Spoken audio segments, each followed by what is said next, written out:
Hey, it's Frank. Hey, it's me. We're back again. This is week 10 of Viewlittle. Nobody told me there'd be a dragon. Today, the dragon in the Aru Is madness. It is madness, and it's also, there's the Academy Awards looming as well. Madness has been demoted to just the ever-present serpent. I agree. The Oscars, if you're listening to this, they happened last Sunday. So, bit of future theory going on there. Dolittle has a lot of Oscar connections in terms of the casts and the people who created it. And I thought it would be fun to see, Finn, test your Oscar knowledge here. Current Oscar connections or past Oscar? Past Oscar connections. Okay, I think I'll be better. Past Oscar connections. So this is, for example, I'll give you this off the top. Stephen Gaghan, he was nominated. Syriana, final answer. He was nominated for Syriana. Traffic. For he Best won Original Screenplay. And he won for Traffic. Final answer. That was the 78th and the 73rd Academy Awards. Easy. For both of those. So now we're at the 95th Academy Awards, but looking back and talking Dolittle, do you know some of these Oscar connections? Jim Broadbent. That is one. Jim Broadbent won for Best Supporting Actor in the 74th Academy Awards. Marie Cotier. Yes. For La Vie en Rose, right? That is one of them. Do you know the second? She won for La Vie en Rose. That was back in 2008. The 87th Academy Awards in 2015, she was nominated for Best Actress for 2 Days, One Night. Ray Fiennes, final answer. Ray Fiennes. Final answer. He has two. One was Best Supporting Actor. The second was Best Actor. The Best Actor nomination, it's actually relevant to Dolittle. The title is, because he is an Englishman playing a tiger who is ill. The English Patient. Okay. That one. And Schindler's List was for Best Supporting Actor. Oh, I knew that one, actually. I forgot about that. Okay, give me a second to think. Because I'm trying to, pull up the cast in my head. I know John...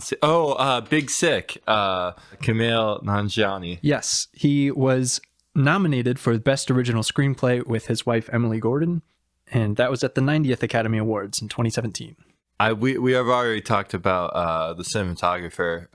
His name is Guillermo Navarro. He won Best Cinematography for Pan's Labyrinth. Yep. At the 79th Academy Awards in 2006. Was he just nominated once or twice? That's the only one for the Academy Awards. Robert Downey Jr., was he? Correct. He was nominated for Best Actor in 1992 for Chaplin, and in 2008 for Best Supporting Actor. Do you know what he was nominated for with Best Supporting Actor? This surprised me. It's the Jake Gyllenhaal movie, right? The Zodiac? Is it not Zodiac? It's not Zodiac. Prisoner? It's really surprising. What is it? Tropic Thunder. Tropic Thunder. He was nominated Best Supporting Actor for Tropic Thunder. Okay, I didn't know that. Which is really?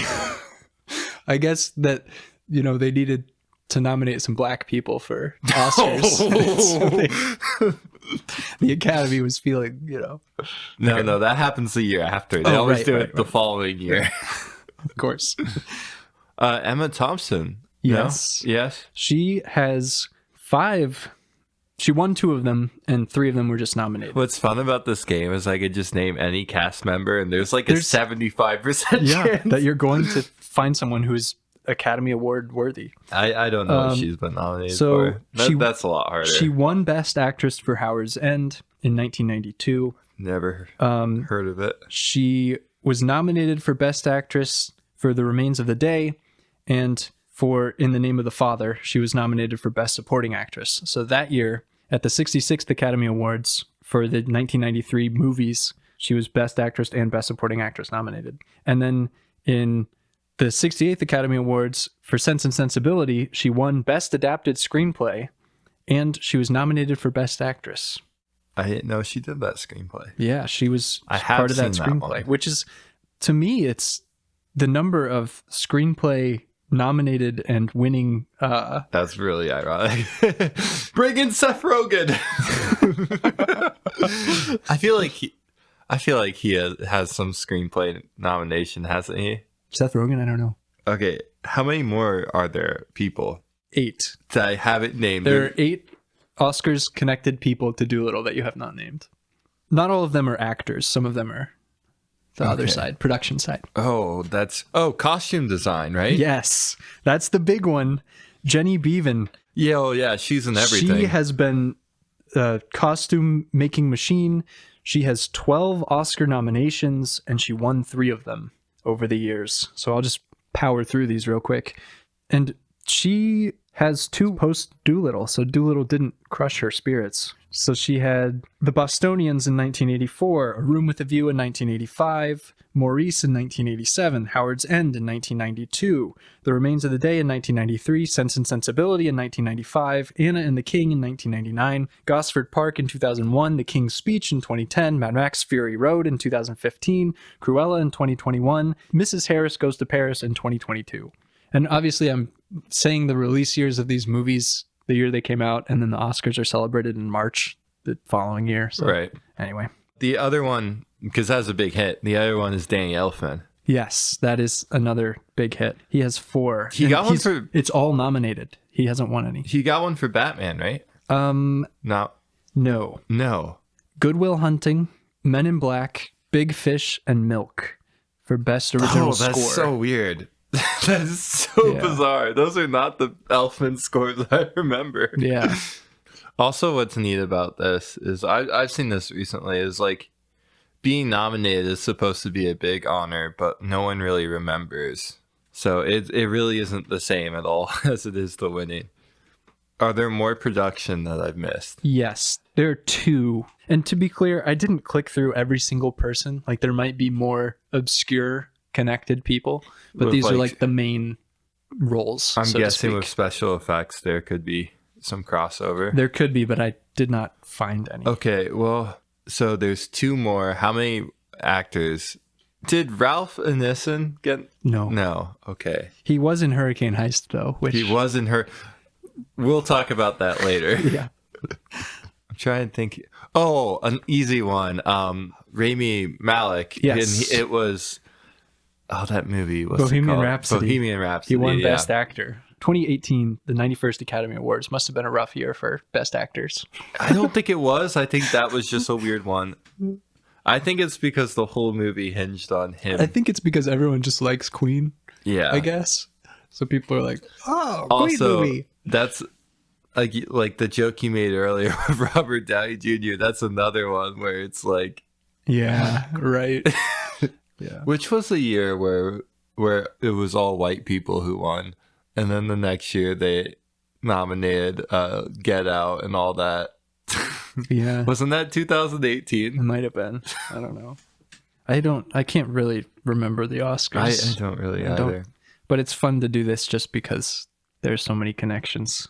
So Chi-Chi, Yoshi, John Cena did not get nominated as far as I know. He has not unfortunately. been nominated yet. He should have been for Blockers. I'm trying to think of the like cast of animals, and there has to be some big one. There is. Who is the main character? Oh my goodness, there is Octavia Spencer. Yes, that is the big one. Yeah. She has been up 3 times for Best Supporting Actress, in which she won one of them for The Help.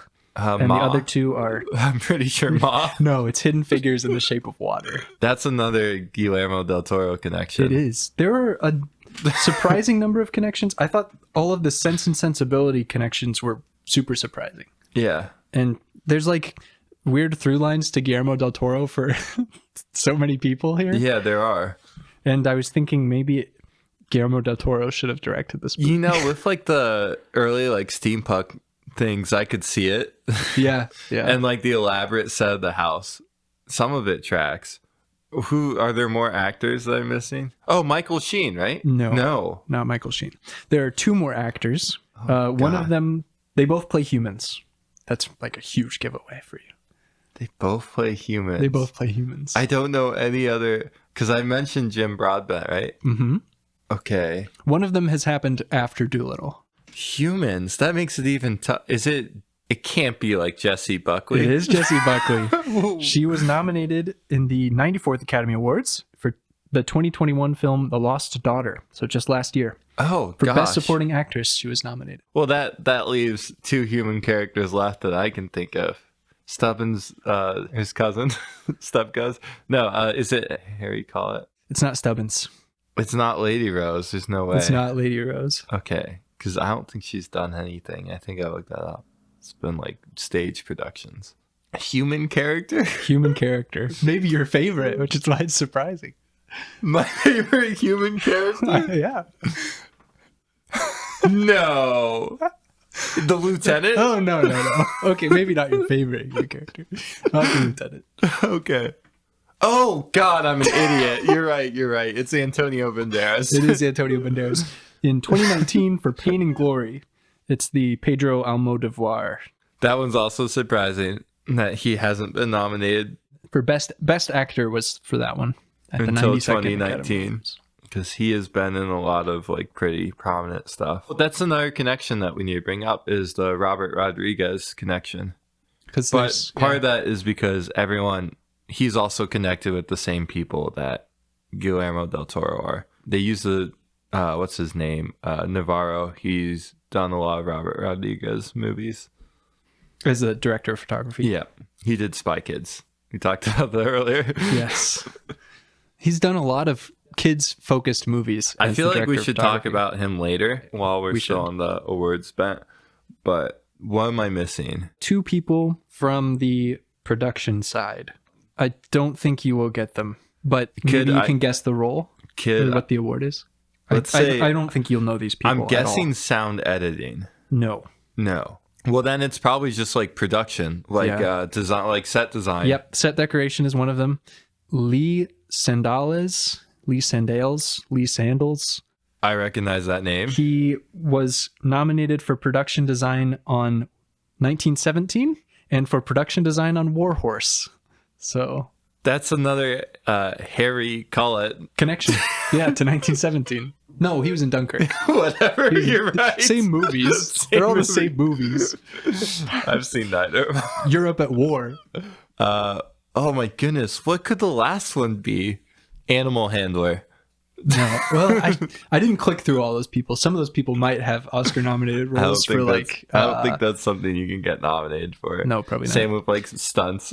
It's just one of the film editors. Chris Lebenzen. That's another was name nominated I for Crimson Tide, Best Film Editing, and he was nominated for Top Gun, Best Film Editing, okay, 1986. That's why I recognize it. That's all of the Oscar-connected people that I found just clicking through the main Dolittle set people. While we were on this, I feel like 3 of the production ones are pretty big because you can clearly see it in the movie, or at least 2 of them, and that's the costume and set design. Yeah. The costumes are really good for the most part. Even though Stubbins looks funny. I still think that's reshoot issues because he grew like 4 inches and they put him in the same baby clothes he was wearing before and he just looks like a man in tiny. He looks like Tom Hanks from Big. He does. Yeah, he does. And then the other one, like set design, especially the house looks really good. We talked about the house in the Monteverde, sort of. The boat. Parts, yeah, the boat, yeah. Even though it's funny with the boat, the set that they use, it's the same for the destroyed boat and for the water lily boat. It's the same boat. Like they just changed the sails. They just changed the sails and dressed it a little darker. That's really funny. The Rizzoli boat, but it's exactly the same like dimensions and the upper deck and the lower deck. It's all the same layout. That's pretty cool, actually. Yeah. That's really good. Yeah. They look different. I would have never guessed that. It's surprising in a movie that spent $175 million that it was such a simple, like, use the same boat.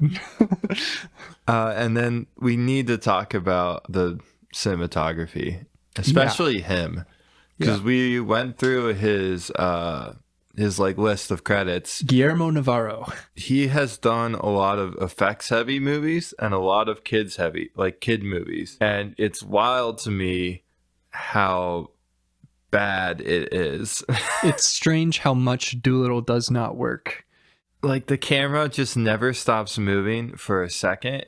You always mention it's like a handheld thing, which makes sense, but it's a weird It's a strange choice. Like, why are you trying to make this adventure handheld or seem like it's handheld? The zooms on like the digital characters, the rabbit, it like zooms in onto him talking and it really feels like it should zoom out to give a sense of scale or to show us the place. There's a lot of like bust shots of people. There's just not a lot. And also it's funny that you mentioned that there's an Oscar winning editor in this, because, oh my God. Yeah, Oscar nominated. Nominated. Well, I can see why he didn't win. Yeah, I love it. Evidently. No, like, gosh, the editing is so poor. It's a mess. Those are like... I really think that they're like doing the best they can, cutting around scenes that were shot totally differently. Yeah. Like that's the only way that it makes sense, is it's like a salvage job or something. Like there's some cuts, like when the tiger, or when Barry goes after Dolittle and he like snags the chain, there's like 6 quick cuts before he gets on the ledge, and it doesn't make sense. Like it's hard to follow what's happening. The part that's worse to me is when Rizzoli and Dolittle are talking in the dungeon. Yeah, and it's such a mess. Rizzoli like grabs him through the cage through the bars. As Dolittle, as he like throws him down, there's like 3 or 4 cuts to get him to the ground. There's 4 cuts from the moment he is awful. like pushed and then falls. Like it's really bad. Yeah, and that's just one scene. That should just be 1 to 2 cuts. I guess part of the reason they were able to secure such incredible funding from Universal, right? This is incredible. This cast and these people that are on board for this movie. There's a lot of talented people here. There are a lot of people who have been recognized by the industry for being talented people. I guess chicken or the egg argument. What came first? Was it the cast or the funding? It's a good question. And is that how they got some of these people on board? Is, oh, whenever you won your Oscar for this and you had so-and-so as the costume designer, we're bringing the gang back together. Because like Robert Downey Jr. was, I don't know if he still is, but was like the highest paid actor in Hollywood for the longest time because of the Marvel movies. And he got $20 million for this one. Yeah, and then Selena Gomez, huge price tag. We talked about Sia, and we talked her down, but yeah, I guess she has a bunch of billion stream songs or whatever. Like 14 billion streams of songs, but who cares? So her song for this movie is bad. It is horrible. But the point is I still think that it could have been like a song she recorded and never intended to release. I was actually looking at that as I was clicking through, looking for awards for the Academy Awards nominated people. I clicked on her, and she was nominated for a Razzie or whatever for her movie music that came out, and it came out at the same time as Dolittle. It's possible that this was like a leftover song from that movie that she composed all the songs for, and she gave it to, because being original, that sounds more like what that movie might be about. So you left out a nomination for an award, is what I'm hearing. Well, yeah, there were a number of award nominations that are not Oscars, Academy Awards related. She's awful, but the point is that like all these people are really high paid. So did they attract more money, or were they attracted by money, and then... Say that I'm Jim Broadbent and I'm coming on board for this movie. If you come to me and you have this list of people, like that's a more interesting movie, I feel like, to be a part of. Jim Broadbent is even one of the names you would use to attract people. Yeah. The amount of supporting characters who are hardly in the movie that are just massive names. It's wild. Everything about this is wild. Anyway, I think what we know is that we can ignore the Oscars because... Did anyone from Dolittle get nominated this year? The costume designer for Mrs. Harris Goes to Paris. She gets nominated like literally every year. So 12 times in the last 40 years. So not even close, but it feels a pretty good return. It feels like it. Yeah. It's a pretty good return. The Danny Elfman one is, how many nominations? Only 4? Only 4. God, that's no wild. Wins. Because he has done so much work. I thought it was funny too, the breakdown on some of his, because it's Good Will Hunting was Best Original Dramatic Score. Men in Black was Best Original Musical or Comedy Score, both in 1997. But the way that they break up the scores, like musical or comedy. So Men in Black is fighting against like Cats. Yeah, Cats. Exactly. I would watch that movie. Will Smith fights cats. Any other Oscars thoughts in terms of Dolittle? I am sorry I brought up Will Smith. No, that's a bit of a sore point for the Academy and the world and the Smith family. And Chris Rock, especially. Chris Rock is so mad about it. It's so funny to me how mad he is about that.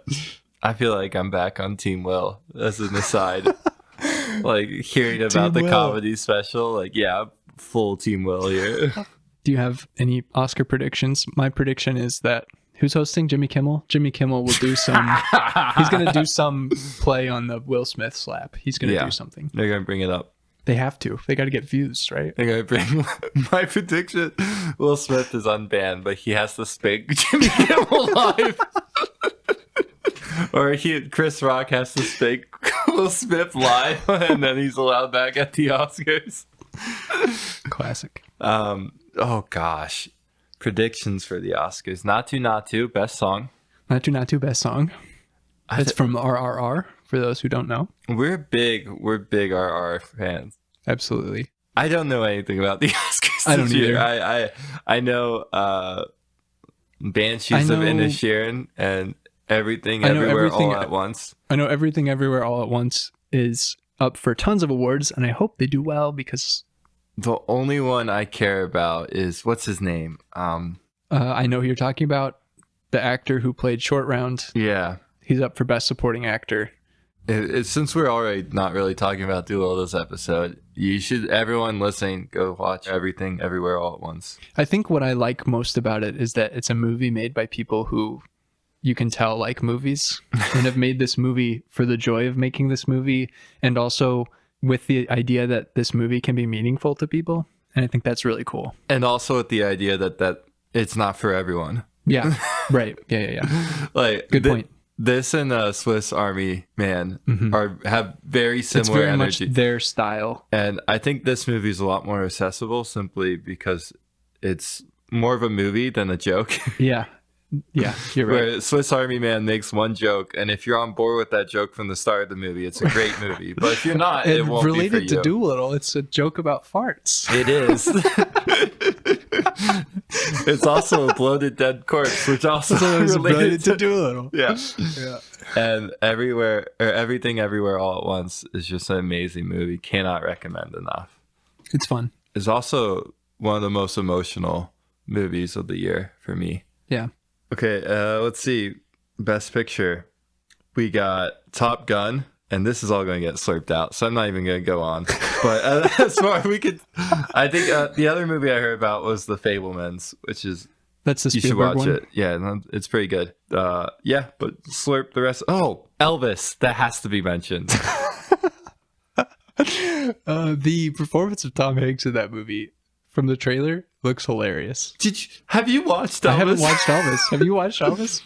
It just gives me such Bohemian Rhapsody vibes because it looks so bad to me. It looks like exactly what Bohemian Rhapsody is. And everyone talking up the main guy like, oh, he's so good. He's such a good Elvis. He doesn't look like Elvis at all. Tom Hanks's accent through the movie is ridiculous. It's like a joke accent. Okay. Let's both do a big slurp into the next section. Yeah, here we go. Anyway, back to the Oscars.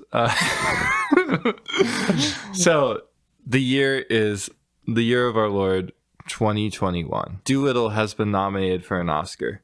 What would it be nominated for? Give me your best Dolittle award. I think that it has to be costumes, right? Yeah. Like that's the only one that is not embarrassing. At the score. You could maybe do the score. I think. But I don't think it's that impressive. The first song is good. The costumes are actually fun. I think for the most part. I think you could give Best Supporting Actor to the Lieutenant. Well, sir, it appears that Dolittle and the polar bear have harnessed the wind. Top line in the movie. Yeah, it's very good. Top 20. Should have been an Oscar moment, really. Yeah. I think what's more apt as far as we're talking about awards is what MTV award do you think this movie should be? Best on-screen couple, Yoshi and Plimpton. Yeah, that would be a good one. It probably also would win the Kids' Choice Awards, Best Actor, Robert Downey Jr. Oh wait, it did win that. No, it didn't. Yes, it did. Dolittle won Kids' Choice Awards, Robert Downey Jr. Best Character. That's good. Which is funny because I don't know. It's just funny. Kids really loved RDJ doing a depressed Dolittle. They thought that was a great performance. Biggest fart. Goes Francis de la Tour for Dolittle. Ginkgo who soars. Biggest fart. It was the biggest part in movies that year. I bet it was. Oh, my Biggest goodness. rip. Biggest rip. Rowdiest rip. We're gonna have to keep track of that. We'll let people know. Rowdiest rip. For 2023, we'll keep track. Okay. Yeah, just send me a text whenever you see a movie with a big rip and all cross reference. Yeah, please. Keep us keyed in on the biggest rips of the year so we can give out that Viewlittle award. I love how our descension into madness is sort of mirroring the movie, which, they were like, we need to add in more fart jokes. Yes. Quick. Seth Rogen, get in here. We need more fart jokes. I don't Biggest know what rip. I'm doing. Biggest rip. Okay, are we done with awards? Yeah, I don't have any more. I don't either. I hope that the Oscars are fun or funny or good. Whatever. I hope the people who watch the Oscars for whatever reason get something out of it. I hope that the people who win are happy. One of the things we brought up earlier with the slurps is Elliot and Elsie. It's Elsie, not essay. Yep. Elliot and Elsie. I keep saying essay. That's me. You keep saying Mimi. So I've contacted Universal Studios and we've reached an agreement. They're now Elsie or Essie and Mimi. Good. They said we could have one or the other. So give me your best argument for why it should be Mimi over This Minnie. is really easy. It should obviously be Mimi. Because listen, closed. You've got Dab Dab, you've got Chi Chi, Mimi. It follows the naming convention of the critters in the movie. Whereas Minnie, why are you calling it Minnie? Because it's small? That's demeaning. Okay, I guess I have to argue for essay. Well, I think it would be better if the two, because we already have a relationship couple as far as animals. So I don't think we need Elliot and Elsie to be, a couple. They could just be two best friends. All right, I see. Essie. I see. No, I think you would. Yeah, obviously. That should be Mimi. It's Mimi. Should be Mimi. So from this point on, we will say Mimi instead of Minnie. I like this change. I'm really happy about this. I also have written down TAMPY. TAMPY? Talking animal movies per year. Talking animal movies per year. It's a statistic that we're going to look into. It's much like the biggest rips. RPM. What's the RPM?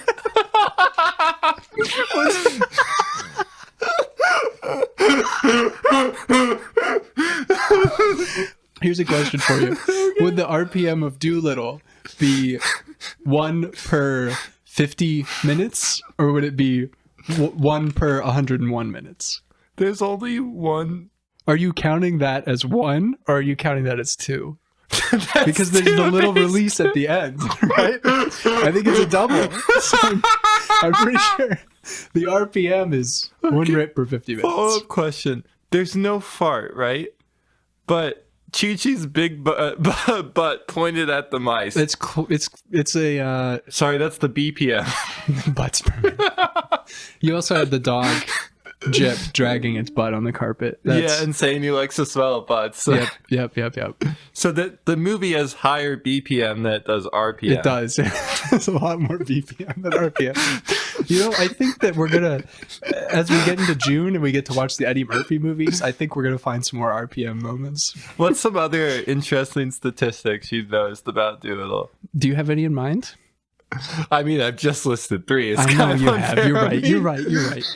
Animals per minute would be a big one, because that in a talking animal movie, your APM should be pretty high. So part of the thing that we're doing with RPM, BPM, and APM is those are all real things.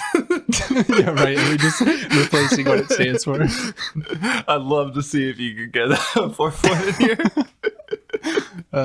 here. Minutes per. Yeah. Elliot, Elsie. Do you mind? Here's something sort of interesting, sort of fun. Is it another Not stat? really. Because It's not I have really fun another or stat. interesting. Okay, let's go with you. The slide. How long did Stubbins slide? That is a good one. for those of you at home, take a moment, watch the movie, don't count. I'll give you time to have an answer. Okay, it was 15 seconds. Stubbins, this is the end of the movie. They break into the throne room. They're bringing the fruit to the queen. The guards are preventing them from delivering the fruit to the queen.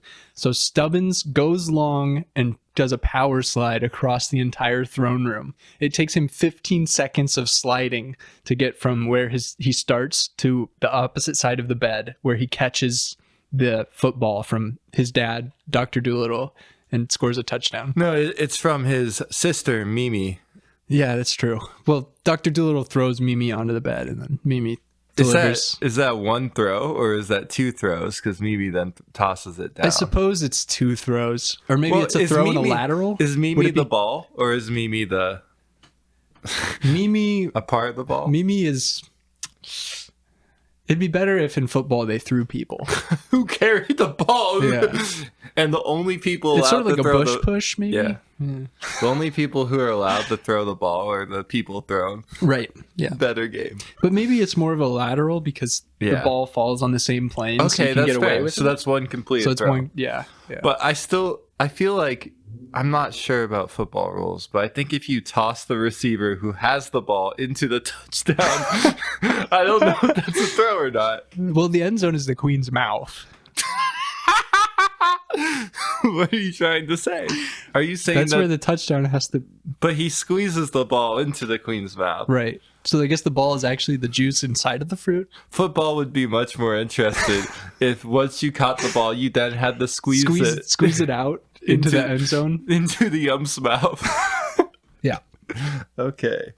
15 seconds. Anyway, It's 15 absurd. second power slide. And it's inconsistent the speed at which he slides. Yes. He slides really fast and then he slows down for 10 seconds. Under the bed. He's under the bed for like 5 seconds. Sliding. What should I do? Should I come out like I'm power sliding or should I just crawl out like a gremlin? Should I sort of scooch along? It's really, really claustrophobic down here. I think I might die. Okay. When will I stop sliding? He slid for like 100 years down there. We could probably figure out the size of that room and figure out the meters per second that he is traveling. We're not going to do that right now, though. We got more important things to discuss. We have more important things like the meta, the fourth wall breaks that the movie makes. In particular, I'm talking about when the lens gets spit on it. Have we ever talked about that scene? No. I hate that scene. Well, we've talked about the scene. We haven't talked about the spit, because that's the part that I hate, because it's really interesting, you know, with the... Wait, are you even a bird? Can you fly? Can you fly? No. Well, can you swim? No. Well, what bird stuff can you do? No, I can run. What bird stuff can you do? No, it's I can run. No, what can you do? I can run. What bird stuff can you do? I can run. No, I can run. What bird stuff can you do? Well, what bear stuff do you do? And then Yoshi roars. Let's hear it. Roar. Pickles? Frank, it's an odd time to be... Talking about pickles. Oh, warship. No. Okay. Yep. Where are we? What year is it? I don't know. What were you talking about? You were talking about the fourth wall break. So spin on the lens. Yeah, and then he roars at Plimpton. Yoshi roars at Plimpton, and spit goes onto the lens, and that's when we know that we're the camera. That's when we know that the movie's a documentary. The camera is real. But I read production notes about this. For that scene, they got a real polar bear and ostrich, and they were going to have them in other scenes as real animals. But they then ate each other. They ate each other like some Ouroboros. The ever-consuming bear and ostrich eating each other's tails. You haven't heard about that ancient legend? That's actually what this movie based those characters on. Yeah, that's why they're a power couple. It's because of that. Ozoberos? Right, Ozoberos. Okay. Yeah. Well, what else? When Chi-Chi defeats the tiger and he says, "Thanks for sticking with me, Doc." And then he does like a grin to the camera. Oh, he winks at the camera. the audio cue does the wink sound. Yeah. Ding! And that's another fourth wall breaking moment because, we're watching a movie. You become aware that you're watching a movie. The ape is making a grin to the audience.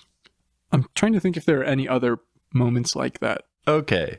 What else do you have written down? I got a bunch of nonsense written down. Mine's all nonsense too. All right. I already did some stuff. It's your turn. Kevin is a member of the Queen's family. Kevin the squirrel. Oh, yeah, he is. Because he tells Lord Badgley that no one messes with his family and gets away with it. And he's going to tear him a brand new... What do you think he says? I don't know. It cuts out and you don't get to know what he says. But he's going to tear him a brand new something. Don't know. Yeah. You know, I have a story about that, actually. You know, do you know in The Lion King? You know in The Lion King where I'm speaking specifically about kids' movies not saying words that children are supposed to not know, right? So in The Lion King, Pumbaa's song that he's singing with Timon, where he's like, I get downhearted every time that and then he stops and Timon goes, Pumbaa, not in front of the kids. Yeah. I didn't know what he was going to say there.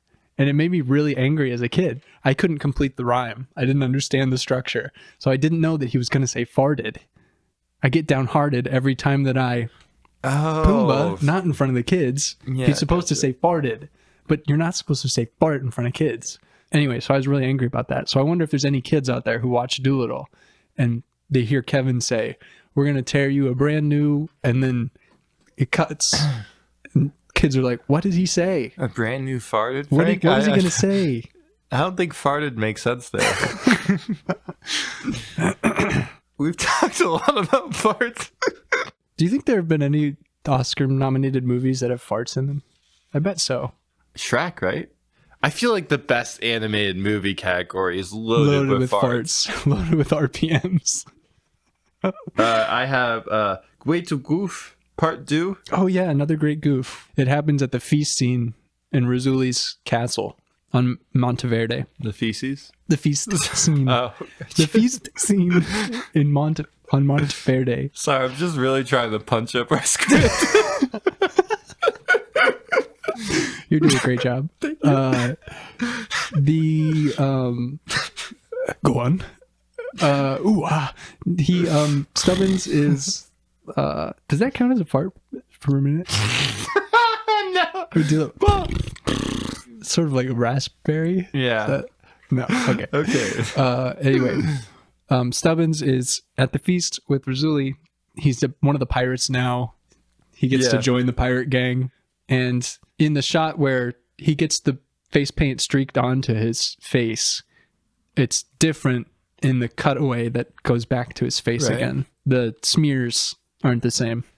I also love in that scene where it's just so obvious he's not putting, you know, like it's already Antonio there. Banderas is not actually putting this goop onto his face. But you do see it go on his fingers, so maybe he has sticky fingers for the rest of the scene. And... he can't eat his feast. It's some kind of face paint or something. I wrote something that I think you would know, but I'm totally forgot what it is. Okay, let's hear it. What's this floppy? What's this floppy? Yes. Do you have it? Because I have it. What's this? What's this? That's more of our commentary on it as it's happening. Is it Dolittle throwing medical equipment around? No. That's the only thing I can think of. It's when they're on the broken boat. Oh, yeah. I know what it is. The wing of the Pegasus at the front of the boat is broken, and it's hanging and flopping. And there's a scene where they go to fix it, and they just like pick it up and then set it back down, and the very next scene, it's still there floppy. Yeah, it's a strange shot. It's like we want an excuse to have them leaning over the front of the boat so that the whales can drive underneath them. We've talked about that before, but that whole montage sequence sucks. Yeah, it's bad. They're looking at all the maps that they can't have. This is on the way from... They get the ship from Razzuli, and they're going to the island of the dragon. Eden Island.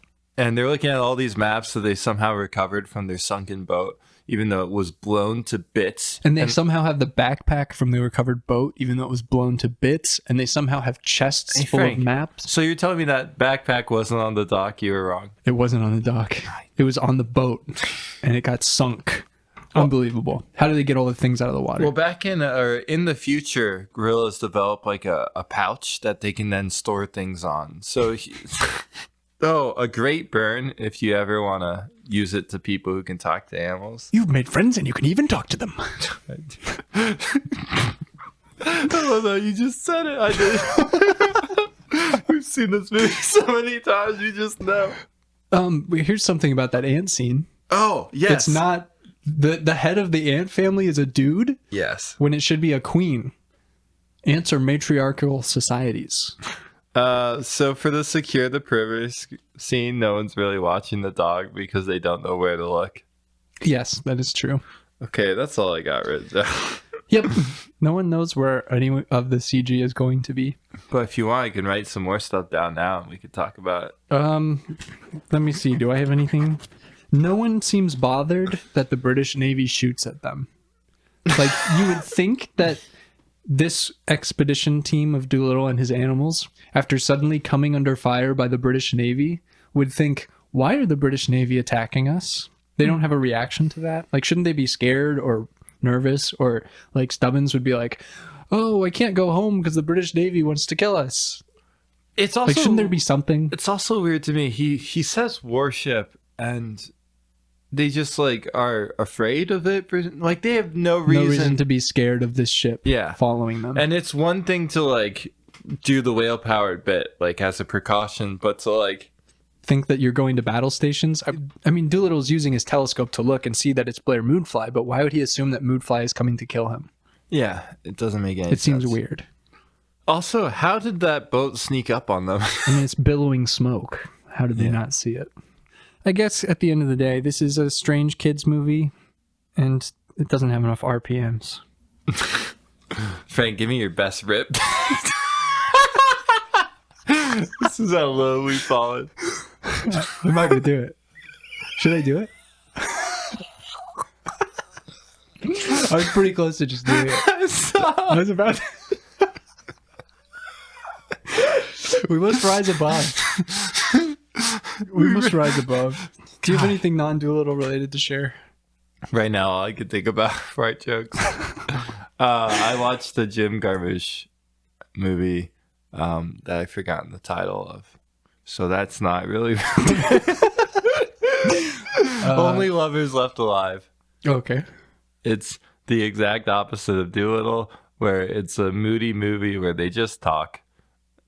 That's sort of what Doolittle is. And no, you're thinking of a mood flight where they just talk. See, those are the kind of jokes we need. We don't need fart jokes. And it was really good. But it's very weird to watch Doolittle recently after that because it's kind of like, oh, this again. Yeah. Otherwise, I haven't really done anything. Yesterday was the first day where I slept in 3 days. Oh my gosh. So I've kind of been all over the place and I'm still a little crazy. So my madness isn't limited to Doolittle. To just Doolittle. Wow. Yeah. Well, let's get you out of here so you can sleep. No. No?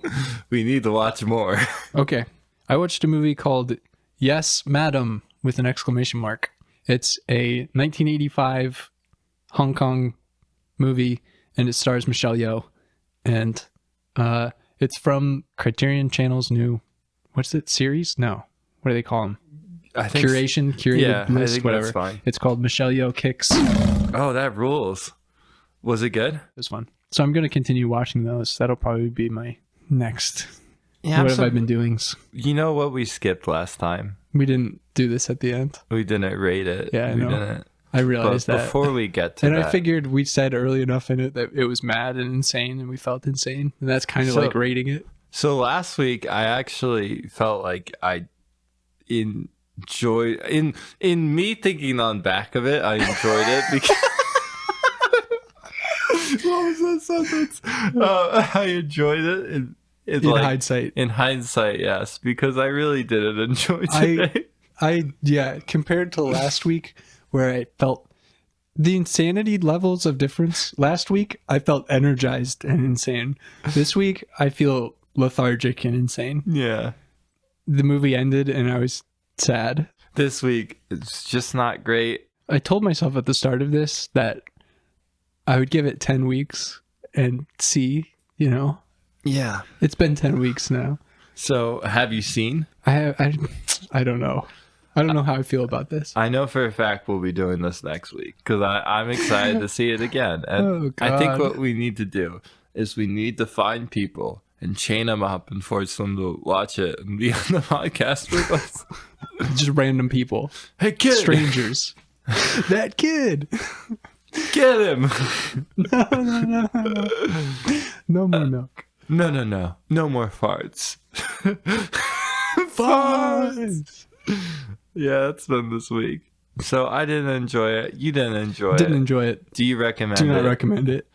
Last week, whenever I was feeling insane, I probably would have recommended it. Okay, here's I can't. my thing. It's bad. So you're going to be listening to this. Yep. You're going the to be Oscars. wondering to yourself, do I watch the reruns of the Oscars or do I watch Dolittle? And I think you should probably watch Dolittle instead. I think it'll be more entertaining. It'll be shorter. I don't think it will. And it has a more satisfying conclusion. Okay, let's make a bet right now. All right, I'm ready. I think the RPM in Dolittle is going to be higher than the RPM in the Oscars. No. I bet that they... Okay, do they do farts in commercials anymore? The commercials do not count. Do you think that there will be any fart jokes by Jimmy Kimmel at the Oscars? Non-zero chance. I think this is a for sure bet. The RPMs are probably higher in Dolittle because it's 50 minutes for each rip. Yeah, but there's only 2. What? Like the Oscars take like 4 hours, don't they? You said it's 101 minutes. Yeah, 101 minutes. Okay. And there's 2 rips. The RPM is 0.019. Oh. Or actually, no, it'd just be 0.02. Round out. Okay, so the RPM is 0.02. That's a very low RPM. So we need the track. We need to both watch the Oscars on Sunday and track how many rips there are. Rips. And they have to be rips you can hear. It has to be roaring rips. RRs to be sure. I want to see. Do like raspberries count? I want to see like if someone goes, is that a rip? I want to see high. Or is it just like a fart rip joke? returns? Is it just like RRRs. And I'm not talking about the movie. Roaring rip returns what is it? Okay, we need to set this guideline for measuring rips. Does it have to be a fart, or can it be a reference to a fart? Oh, gosh. Like if someone's like, "This movie was a fart," does that count as a rip per minute? No, that one does not count. Okay. I think it depends on the context. If So let's say someone is up there giving a speech, and they stumble their words and they go, "Ah." I don't think anyone's going to feign a fart to distract from their stumbling speech. But if they do, that 100% counts. I'll give you. And then they say brain fart. I can see somebody doing that. I'd like to think. Excuse me, If I could brain just fart. please take a few minutes to thank my producer, my mom, whose name is. I forgot. I totally forgot. It's a big stinky up here, isn't it? Those all count as RPMs.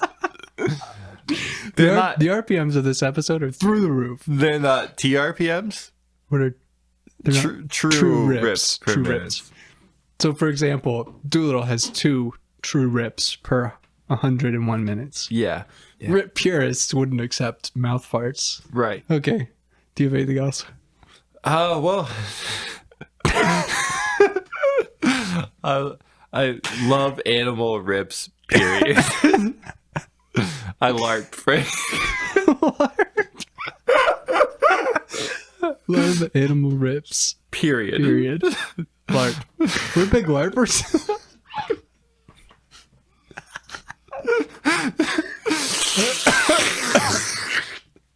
Frank, Yep. where could you find us? Besides the bathroom, am I right?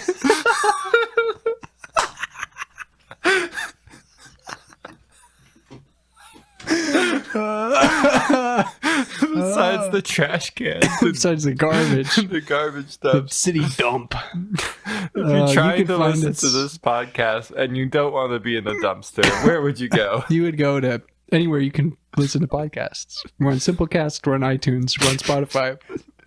Please follow us and subscribe to us and give us ratings. We need more RPMs ratings per Oh, that's good. episode. Why not just minute? Okay. Our MPM is through the roof right now. Minutes per minute. No, madness per minute. Madness per minute. Minute per minute. Yeah. Minute per minute per minute per minute. Where could you reach us if you're looking to like correct us on a rip or Are you going to let us know what some of the candidates for the best rips of the year?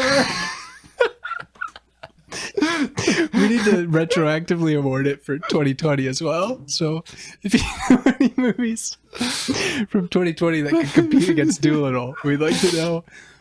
Shoot us an email to drviewlittle@gmail.com. That's dr.viewlittle@gmail.com. Okay. We'll be looking forward to your information. well, I have been. And I'm Frank, and thank goodness I'm out of here. And as our quick aside that we always do at the end of the episode, the second fart from the dragon is so funny. It's that loud blast that goes up. It's great. Oh, I have a complaint to lodge with you. Okay. You told me last episode that Polly tells Chi-Chi that he's the only one with hands, Yeah. but he's the only one with arms. That makes no sense. You're the only one with arms. And I know that I thought that was right at the time, but I didn't question it because hands makes more sense. But she does say you're the only one with arms. A calamari snare, sir. It's ingenious design. I think you just got yourself a boy. That's a good quote. I think the snare is wrong. Anyway. What kind of snare does he say? I don't remember. Calamari seems wrong.